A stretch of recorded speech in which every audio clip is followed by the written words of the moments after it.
오늘은 합판에 대해서 살펴보도록 합니다. 지금 목재에 대해서 살펴보고 있는데, 그 중에 합판을 보면 일반 상으로는 이제 합판은 목재에 얇은 판을, 단판을 이제 3개 또는 뭐 5개, 7, 8겹, 이렇게 9겹, 이렇게 홀수로 겹겹이 붙여서 만든 제품이 됩니다. 붙일 때에 이제 격자로 직교로 이렇게 붙여서 만드는 거죠. 섬유 방향의 직교 방향으로 이제 얇은 판을 붙여서 합판으로 만든다, 그런 얘기가 되고, 그래서 베니어판 또는 베니합판 이렇게 불리기도 한다. 보통 베니어는 단판을 말하고, 베니어판 또는 베니합판이라고 하는 것은 이제 베니어를 여러 장 붙여서 판으로 된 상태를 이제 합판으로 이렇게 지칭해서 우리가 사용을 한다, 이렇게 보면 되겠고, 합판 제작에 사용되는 이제 단판은 이제 그 아름다운 목재 무늬를 다른 재질의 면에 붙여서 쓰기 위해서 이제 목재를 톱등으로 켜서 얇은 판을 만들고, 보통 이제 5mm 이하, 그래서 단판을 이제 직교 방향으로 붙여서 만든 그런 판이 합판이 되겠습니다. 그리고 이제 단판으로 쓰는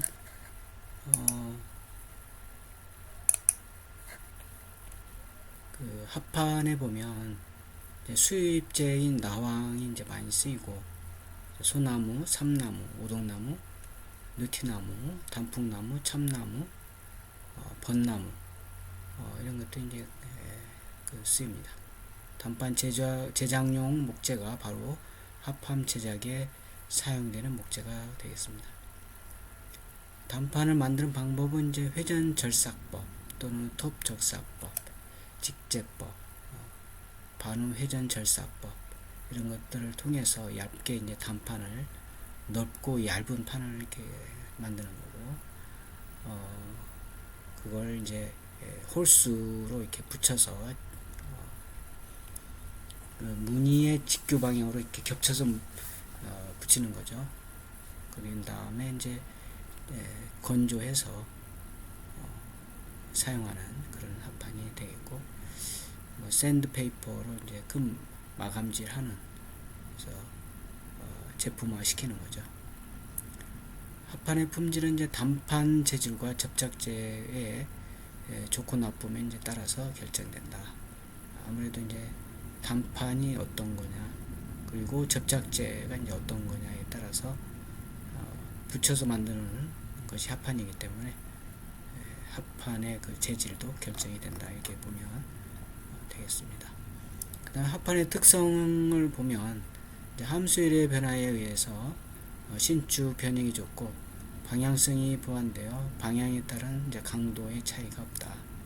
그 다음에 원목판 또는 뭐 통납판, 이런 원목판에 비해 얇은 판임에도 이제 강도가 높다. 겹쳐서 이렇게 직교 방향으로 겹쳐서 붙여서 만든 거기 때문에 나름 합판의 강도가 있다는 거죠. 그 다음에 곡면 가공을 하여도 이제 균열이 생기지 않는다. 단판이 얇기 때문에 5mm 이하로 얇은 판을 겹치기 때문에 곡면도 가능하고, 곡면 가공을 하여도 균열이 생기지 않고, 그 다음에 무늬가 일정하고 아름다운 무늬를 얻을 수 있다. 그 다음에 원목판이 갖고 있는 목재의 흠을 제거 또는 보완할 수 있다. 그 다음에 표면 가공법으로 다양한 의장적 효과 또는 흡음, 목재에서 그 음을 흡수하는 효과를 낼 수도 있고, 원목판에 비해 폭이 넓은 판을 얻을 수 있고, 규격화되어 있어 사용하기도 편리함이 있다.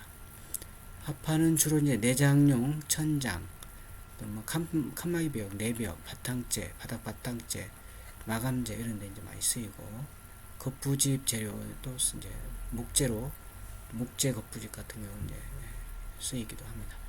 그 다음에 창호재, 플러시도어 표면 이런 데 사용하고, 합판 자체만을 이제 마감재로 쓰는 경우는 드물고, 합판 표면에 플라스틱 필름 또는 뭐 무늬목 이런 것들을 붙여서 채색 도장 해서 이제 가공해서 쓰는 경우가 많다.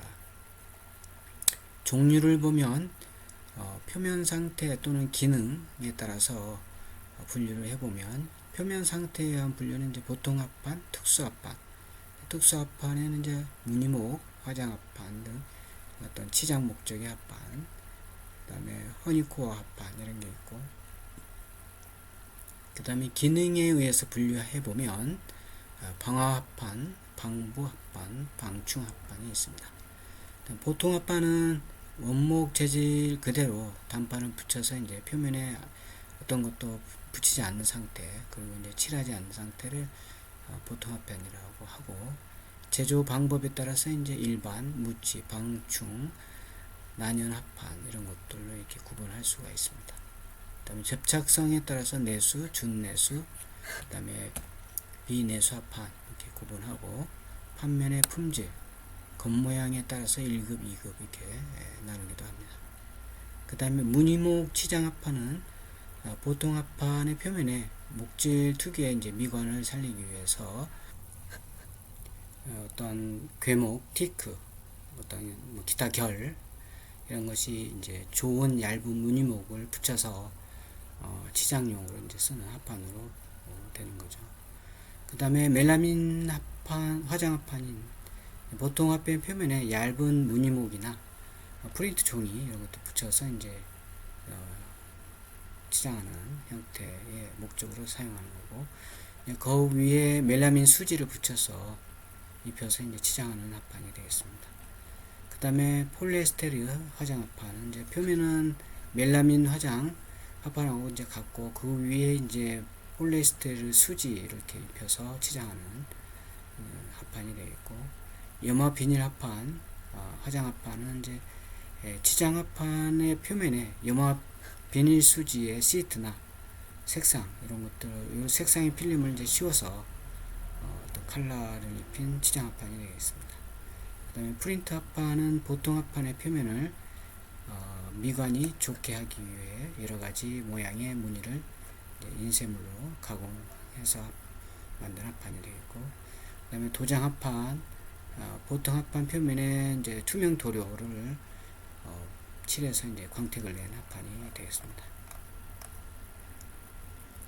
그 밖에 또 방화 합판은 보통 합판의 방염제, 아무래도 이제 불에 좀 더 견딜 수 있는 방염제를 이제 주입시키거나 칠해서 발화점을 높여서 이제 연소나 발화를 더디게 하는 난연 합판이 되겠습니다. 그래서 방화문 제작 등에 이제 사용하고, 그다음에 방부 합판은 보통 합판의 이제 부식을 막기 위해서 방부제를 이제 주입시키거나 도장함으로써 습기를 제거한 차단한 그런 합판이 되겠습니다.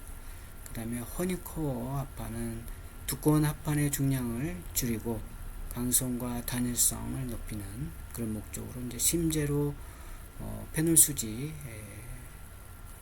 또는 이제 요소 수지 이런 것들을 이제 함유한 크래프트지를 이제 써서 성형화한 합판이 되겠습니다. 그래서 단열재용 합판으로 많이 쓴다. 그 다음에 파이브 보드 코어 합판, 그 다음에 기타 치장 합판이 있습니다. 한 번씩 읽어보면 되겠고, 그 다음에 합판의 치수인데 보통 합판의 치수 두께는 이제 3, 6, 9, 12, 15, 18, 21, 23mm 이렇게 이제 있고, 너비와 길이는 용도에 따라서 이제 다르게 됩니다. 보통 이제 3 곱하기 6판이다 그러면 900mm 곱하기 1800mm, 4 곱하기 8판이다 그러면 1200mm 곱하기 2400mm의 여기 이제 표준으로 사용을 하고 있습니다. 보통 합판의 이제 규격은 한국 산업 규격, 특수 가공 화장판의 규격은 이제 한국 산업 규격 KSF 310이라고 3106 각각 이렇게 참고해서 이제 규정하고 있다.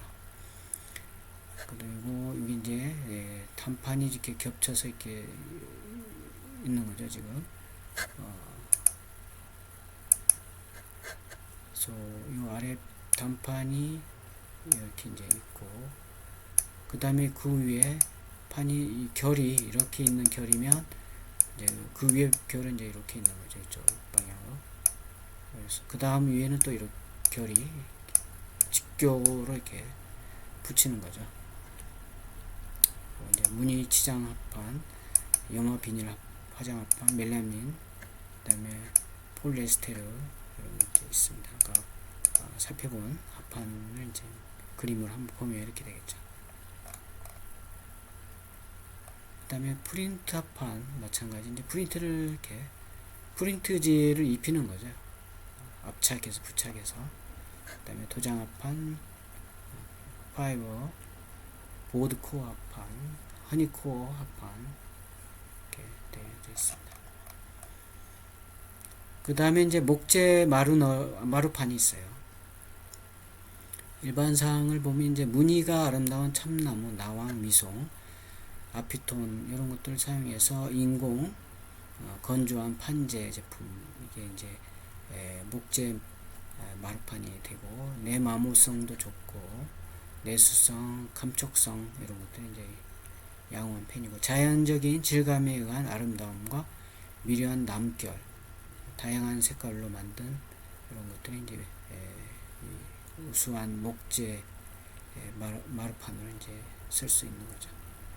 주로 이제 주택 또는 체육관 바닥 마감재를 이제 많이 쓴다. 그 다음에 플로링 보드, 굵고 무늬가 아름다운 목재를 이용해서 만든 판재를 이제 표면에 곱게 대표질해서 마감질 한 상태가 되는 거고, 양측면에 이제 제어 쪽매를 해서 접합하는 그런 이제 플로어 보딩이 되겠습니다. 그래서 마루판, 마루널, 플로링 이런 데 이제 사용이 되고 그렇게 이제 불리는 거죠. 플로링 보드에 사용되는 목재 수종은 이제 참나무, 미송, 나왕, 티크, 괴목, 삼나무, 떡갈, 밤, 아피톤 이런 것들이 있다. 그 다음에 마루판의 종류에는 이제 원목마루, 온돌마루, 강화마루 이렇게 있고, 목재 내부에 방부 혈육이 있는 성분의 방부제를 주입해서 건조된 목재면을 대표질해서 양측면을 이제 제어 쪽매로 가공한 방부 처리해서 만든 게 이제 플로어 보드가 되겠습니다.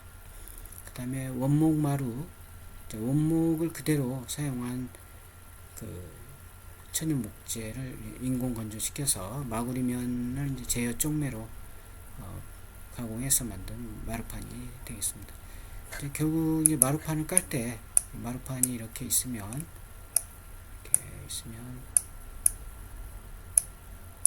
이 부분 또 다른 여기에 이제 또 다른 마루판을 이렇게 깔 때 붙이고 그 다음에 또 다른 마루판을 이렇게 옆에서 이렇게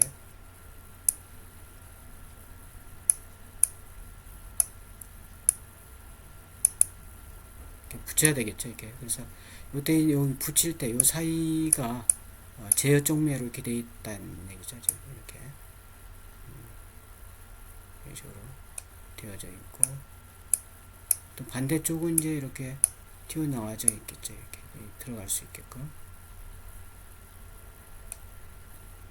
그래서 이제 접합을 끼워 넣어서 마루를 이제 쭉 까는 거죠.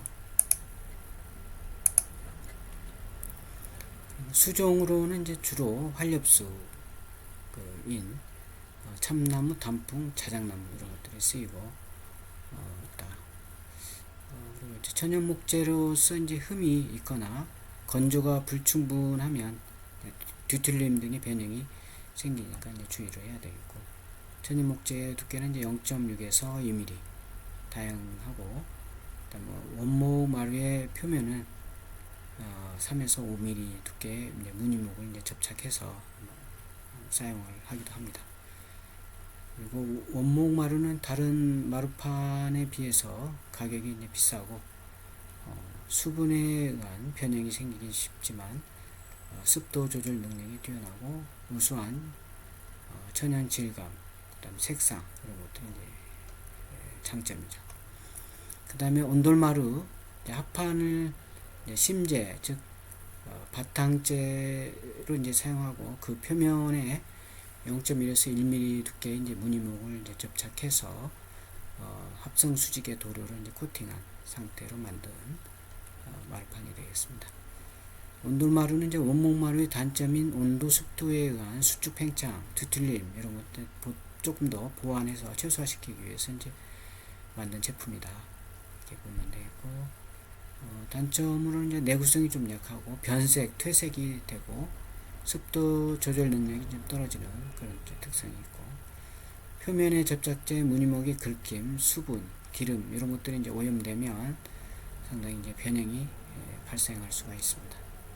그 다음에 강화마루는 이제 접착제로 배합한 그런 미세한 목 부분을 일정한 고온에서 이제 압착해서 압력하여서 가공한 고밀도 섬유판을 섬재로 하고 그 표면에 1mm 정도의 이제 두께 무늬목 또는 인쇄 무늬목 전사지 이런 것들 이제 붙여서 만든 마루판이 이제 강화마루가 되겠습니다. 강화마루는 이제 상당히 많이 쓰이죠. 그래서 강화마루는 그 표면 처리에 있어 다양한 디자인과 색상의 연출이 가능하고 개성 있는 인테리어 연출할 수가 있다.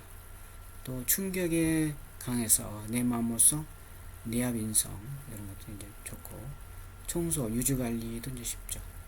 표면 방수성도 있습니다. 반면에 이제 자연스러운 목재 질감이 좀 떨어지고 습기에 의한 팽창, 동적이 이제 수축으로 틈새 발생 이런 것들이 이제 있다. 그 다음에 쪽매판이 있습니다. 쪽매판은 이제 작고 고운 널 이런 것들을 이제 쪽매해서 30cm 각으로 정도로 만들어서 이제 마루널 위에 붙여서 긴 정방향 판재 이렇게 만든 게 이제 쪽매판이 되겠습니다. 쪽매판을 쪽매널이라고도 한다. 그리고 이제 쪽매판의 형태는 여러 가지가 있고 사용자의 도안에 따라서 이제 만들어지게 되고 공장에서 특히 주문해서 만들 수 있습니다. 쪽매판에 쓰이는 수종으로는 이제 흑감나무, 자단, 흑당, 밤나무 이런 검은색 계통 있고 범나무, 괴목, 참나무, 티크, 마호가니, 나왕 같은 갈색 계통이 이제 있습니다. 이게 이제 플로링 보드가 되겠고, 이게 플로링 보드가 이렇게 이제 바닥에 까는 거죠. 그 다음에 이런 종류의 플로링 보드가 있다. 그래서 원목 마루판 형태, 이건 이제 원목이고, 일종의 플로링 보드가 되겠고, 그 다음에 참나무, 너도밤나무, 단풍나무, 벚나무, 그래서 이런 원목을 가지고 만든 온돌마루판이 있고, 그 다음에 이제 강화마루, 참나무, 단풍나무, 벚나무, 호두나무. 그래서 강화마루는 여기 있는 것처럼 제어, 쪽매 가공을 해서 이어서 계속 마루를 까는 거죠.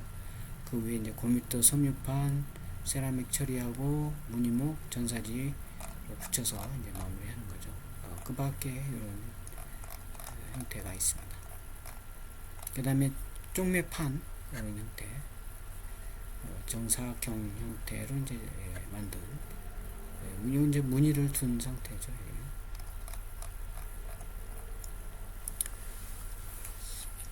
그리고 이제 여기서 조금 과제를 하나 좀 이번에 내면 첫 번째 그 마루판, 그래서 마루판의 종류죠. 종류하고 장단점, 특성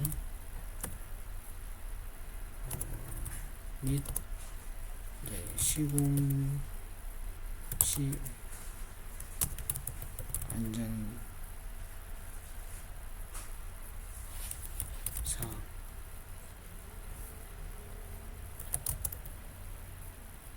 안전 사항에 대해서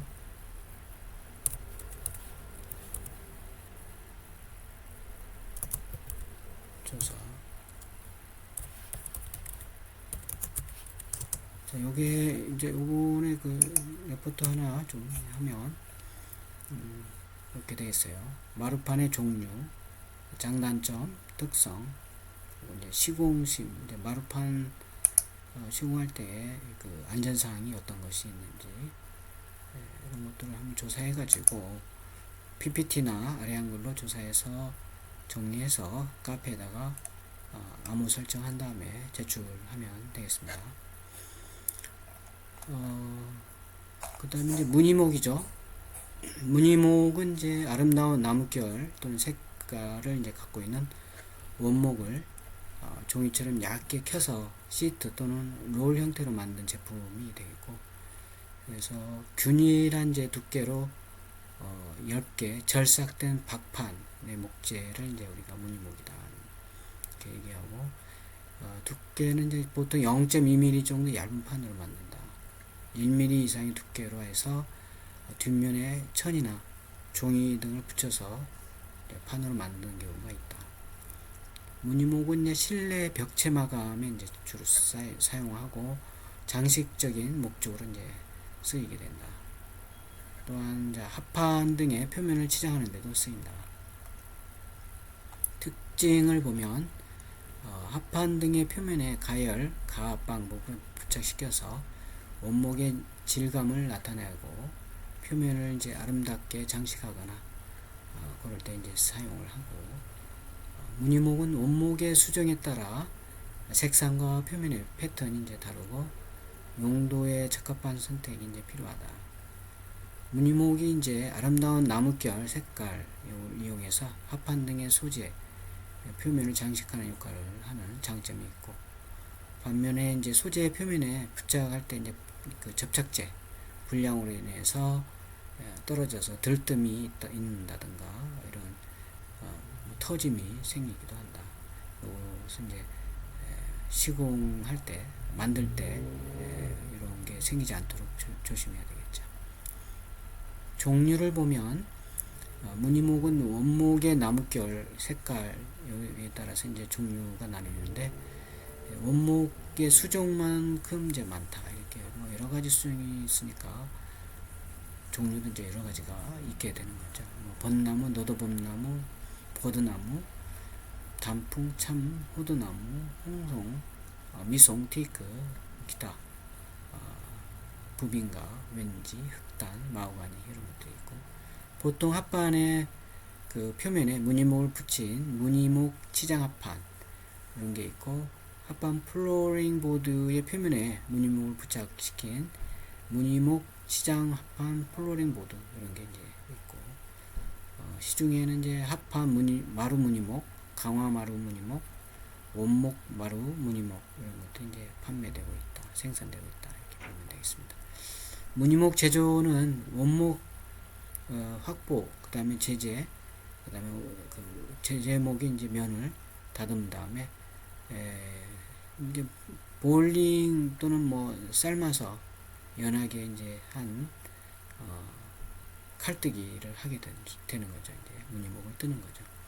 그래서 볼링 제재목 표면에 이물질이 없도록 해야 되겠고, 제재목의 나뭇결에 따른 고온 결제는 노토리 컷, 널 결제는 이제 슬라이드 컷 이런 걸로 사용해서 제재를 한다. 그다음 제조된 무늬목을 일정한 크기로 재단하고 건조가 필요한 경우에는 이제 진공 건조기 이런 걸 사용해서 건조시켜서 이제 상품화하는 거죠. 그다음에 상품이 된 이제 무늬목은 습기, 직사광선 이런 것들 피해야 되고, 오염, 손상, 변색 되지 않도록 저장을 해야 된다. 그래서 이게 이제 무늬목이 되는 거죠. 그래서 굉장히 그 원목의 결에 따라서 아름다움이 이렇게 있는 거죠. 그 다음에 무늬목 치장을 한 합판, 플로링 보드인데 벚나무로 이렇게 발라서 치장하는 경우, 단풍나무, 뭐 그 밖에 이렇게 쭉 색깔이라든가 무늬를 이렇게 한 번씩 받으면 되겠습니다. 무늬목 제조는 이제 원목을 볼링하고 그다음에 로터링해서 뭐 슬라이드 커트 해서 이제 드라이, 그다음에 이제 무늬목 사이즈로 이제 커팅하는 거죠. 자, 그 다음에 이제 섬유판하고 파티클 보드인데, 섬유판을 보면 식물 섬유질 이런 것이 이제 파목이라든가 톱밥, 볏짚, 팥 이런 것들을 이제 주 원료로 해서 합성 수지 접착제하고 섞어 가지고 만든 그런 인조 목재를 이제 섬유판이다 이렇게 이해하면 되겠고, 인재 목재로는 이제 천연 목재에서 나타나는 이제 갖가지 결점을 보완할 수 있습니다. 그래서 천연 목재에서 나타날 수 있는 결점이라고 하면 이제 그 천연 목재는 이제 옹이라든가 이런 그 결점이 있죠. 그런 옹이 또는 뭐 찍힘에 의해서 나타나는 그 흠결, 목재에 흠이 있는 거죠. 이런 것들을 이제 인조 목재로 하면 그런 것들을 이제 없앨 수가 있죠. 그래서 그 다음에 이제 천연 목재에서 얻기 어려운 넓은 판도 인조 목재를 이제 인위적으로 만들 수 있는 거고, 그 다음에 뭐 생산할 수 있고 가공이 쉽고 종류도 다양하다. 용도에 따라서 선택의 폭이 자유롭고 여러 가지 형태도 만들 수 있다. 넓은 의미의 인조 목재는 섬유판하고 파티클 보드 두 가지가 있다. 그래서 섬유판은 목질 섬유를 이제 주 원료로 해서 그걸 이제 압축해서 만든 것이 이제 대부분이고, 파이버 보드 또는 텍스 이렇게 불리기도 한다. 그 다음에 섬유판은 연질 섬유판 비중이 0.3 미만을 이제 연질 섬유판이라고 하고, 비중이 0.4에서 0.8 정도는 이제 반경질, 그 다음에 비중이 0.8 이상을 이제 경질 섬유판 이렇게 분류해서 볼 수가 있고, 주로 수장판, 흡음판, 단열판으로 이제 사용이 됩니다. 다음으로 이제 파티클 보드인데, 목재를 작은 조각으로 만든 다음에 부스러기죠. 이것들을 이제 충분히 건조시키고 합성 수지 접착제하고 이제 섞어서 가열 압축해서 만든 판재, 이걸 이제 파티클 보드 이렇게 얘기합니다. 칩보드라고도 하고 또는 이제 파티클 보드 약자에서 PB 이렇게 얘기하기도 합니다. 그다음 섬유를 원료로 해서 만든 섬유판에 대해서 파티클 보드는 이제 목재를 원료로 잘게 섞어서 만든 것이 이제 그 차이가 되겠습니다. 그 다음에 파티클 보드는 표면 처리에 따라서 이제 바탕 파티클 보드, 바탕 뒷면이 이제 바탕 그대로인 거, 그 다음에 홀겹 붙임 파티클 보드, 한쪽 면만 이제 외피로 이제 붙인 거, 양겹 붙임 파티클 보드, 양쪽에 이제 붙인 거죠. 이렇게 구분할 수가 있고, 파티클 보드의 표면은 이제 아름답게 치장하는 것을 이제 파티클 보드 치장판 이라고 하고, 표면에 치장 단판 이렇게 붙여서 단판 처리를 하는 거죠. 파티클 보드 치장판, 그리고 표면에 합성 수지 도료를 이제 칠해서 처리하는 것을 도장 처리 파티클 보드 치장판 이렇게 얘기합니다. 그다음에 파티클 보드는 이제 방향성에 따른 어떤 강도의 차이가 없습니다. 왜냐하면 이제 부스러기로 압착해서 만들었기 때문에 방향성에 차이가 없고, 표면이 평활하고 경도가 크고 흡음성, 단열성이 좋다. 그리고 못질, 구멍 뚫기 용이하죠. 이미 부스러기로 이제 접착제하고 고압 압착해서 만든 거기 때문에 어떤 결이 없는 거죠.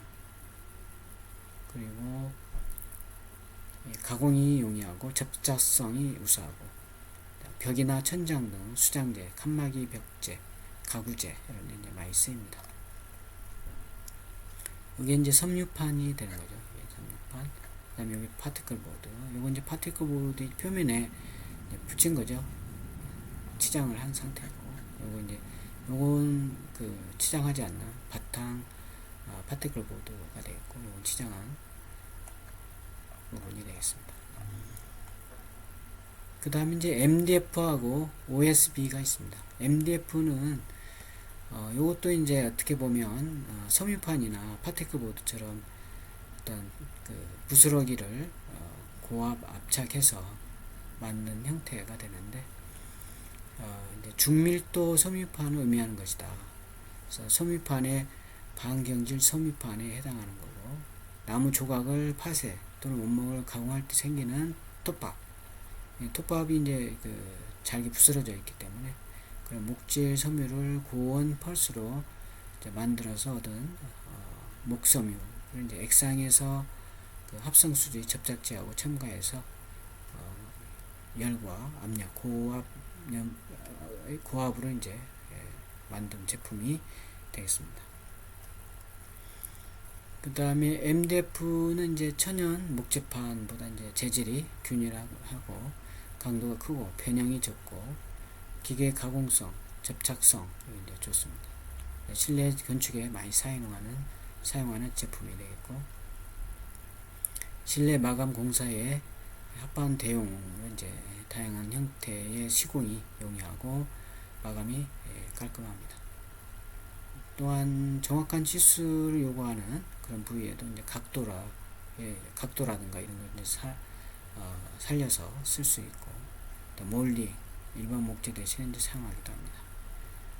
그러나 이제 그 톱밥이나 이런 것을 접착제하고 섞어서 고압으로 만든 거기 때문에 습기에 약하고 무게가 좀 많이 나가는 편이고, 일반 고정 철물 이런 것을 이제 한번 쓰면 그 부분에 다시 다른 철물을 쓰면 좀 어려운 부분이 있습니다. 재시공이 어렵다. 두께는 3에서 30mm까지 이제 생산이 가능합니다. 그리고 이제 MDF의 준말은 여기 있죠. Medium Density Fiberboard. 그래서 이 density가 이제 밀도인데, 중밀도, medium이 중이죠.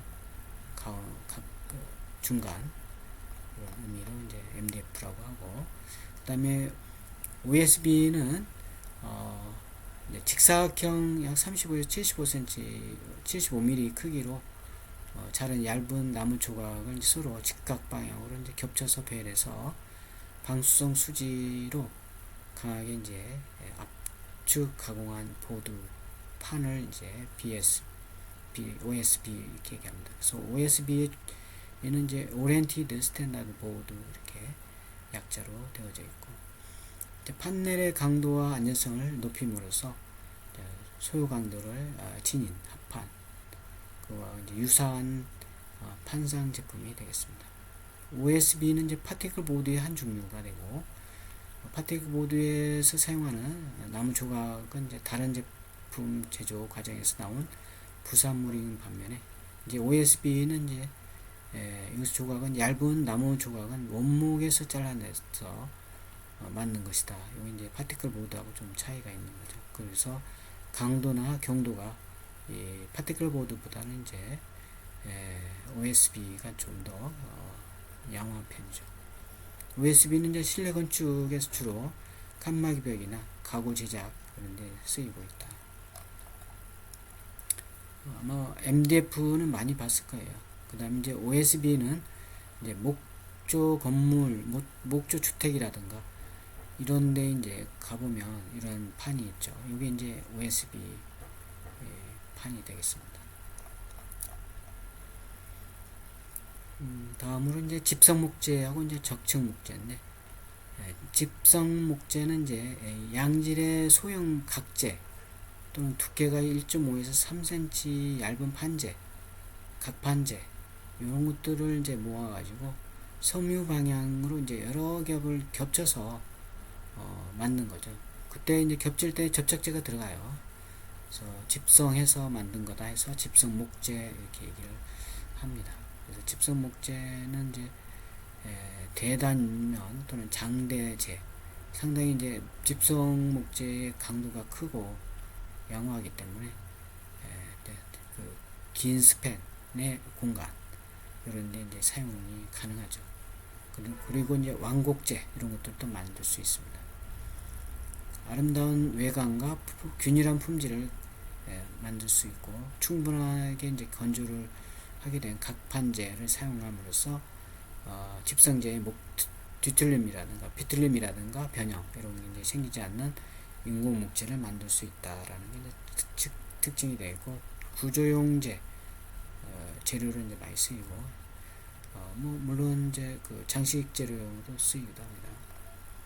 집성 목재가 합판과 다른 점은 이제 판은 이제 섬유 방향을 거의 평형으로 접착하고 홀수가 아니어도 되는 점이고, 합판은 아까 1, 3, 5, 7, 9 뭐 이런 식으로 홀수로 이렇게 직교 방향으로 단판을 접착해서 합판을 만들었잖아요.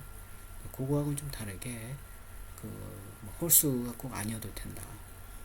그 다음에 합판과 같은 박판이 아닌 점이 이제 좀 특징이 있고, 그 다음에 이제 그 집성 목재하고 또 다르게 적층 목재가 있습니다.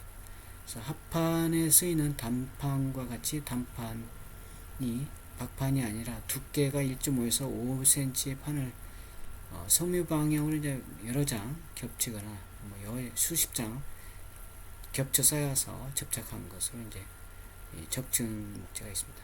그래서 경화 적층재 또는 곡면 적층재가 이렇게 구분되어서 사용합니다.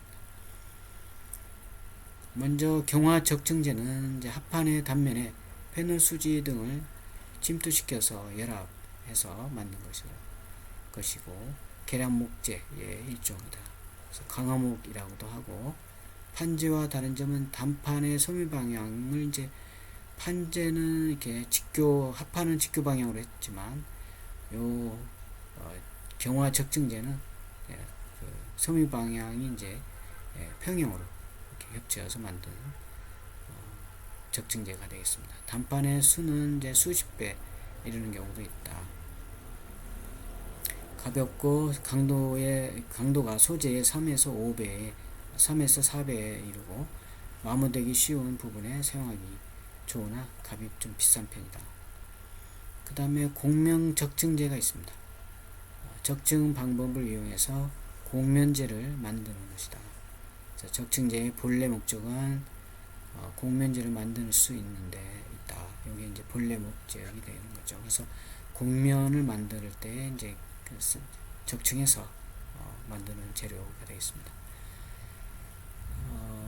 이게 이제 집성 목재의 한 예가 되겠고, 이게 이제 적층 목재가 되겠습니다. 이렇게 적층이 되어져 있죠.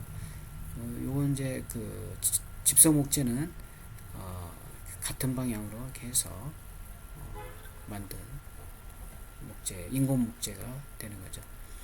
그 다음에 이제 적층 목재는 경화적층 목재하고 곡면 적층 목재가 있습니다. 이제 곡면이 되어져 있는 걸 볼 수가 있죠.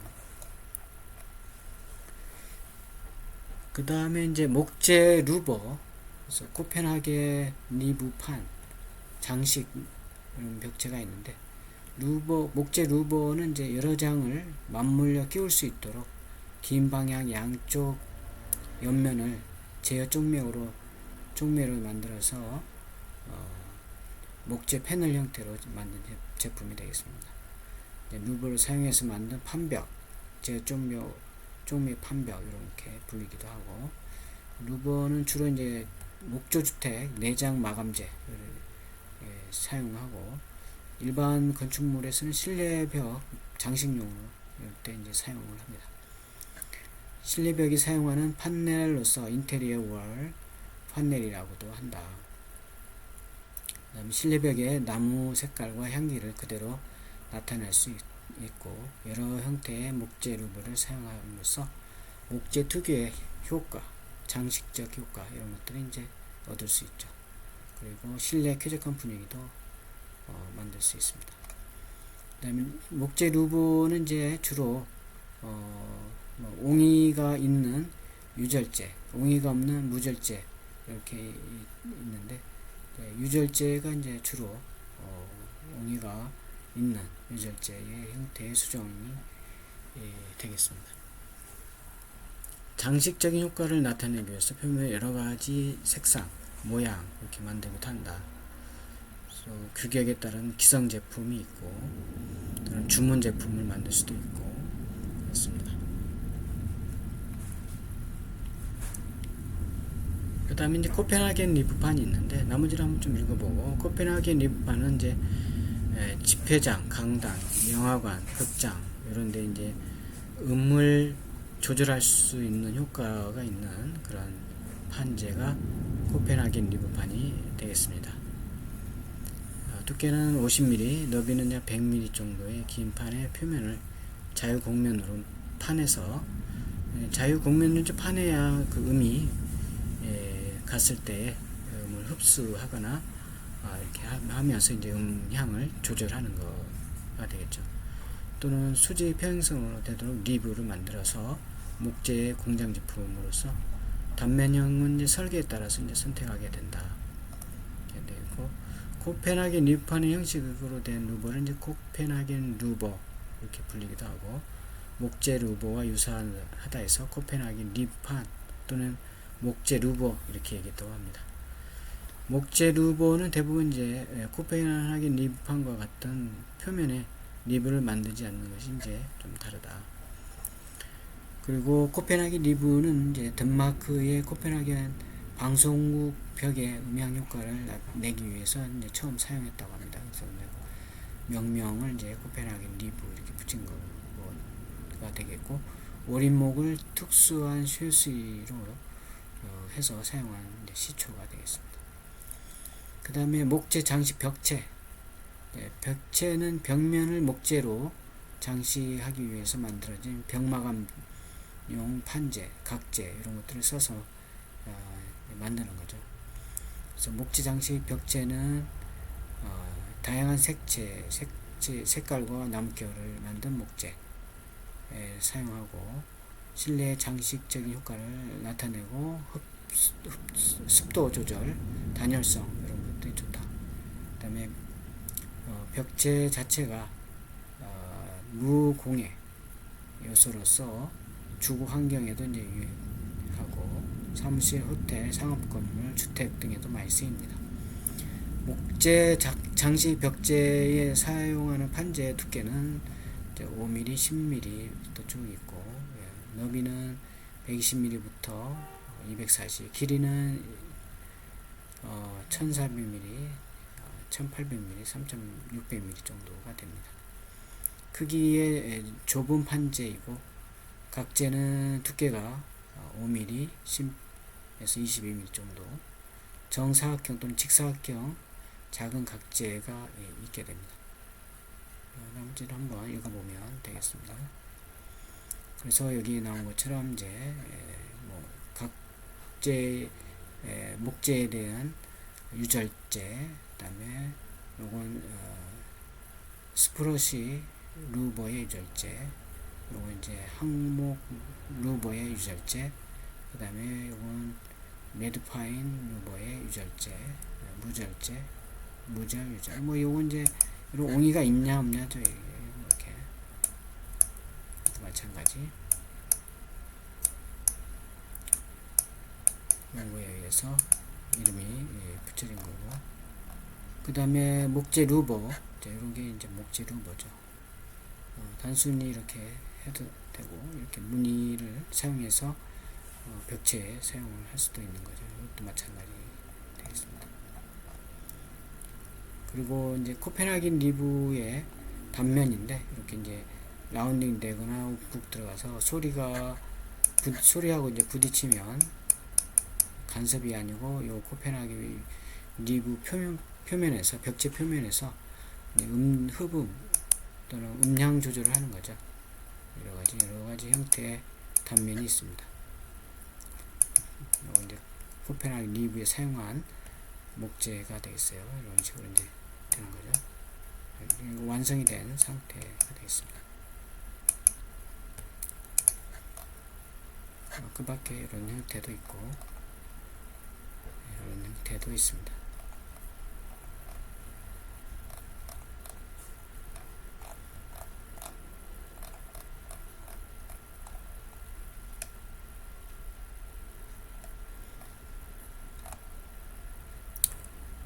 그 다음에 이제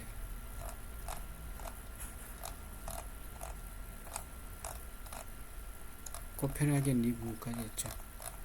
그 다음에 이제 코르크판 및 목보 보드인데, 코르크판하고 이 목모 보드는 다음 시간에 이어서 하도록 합시다. 자, 오늘은 여기서 마치도록 합니다. 수고했어요.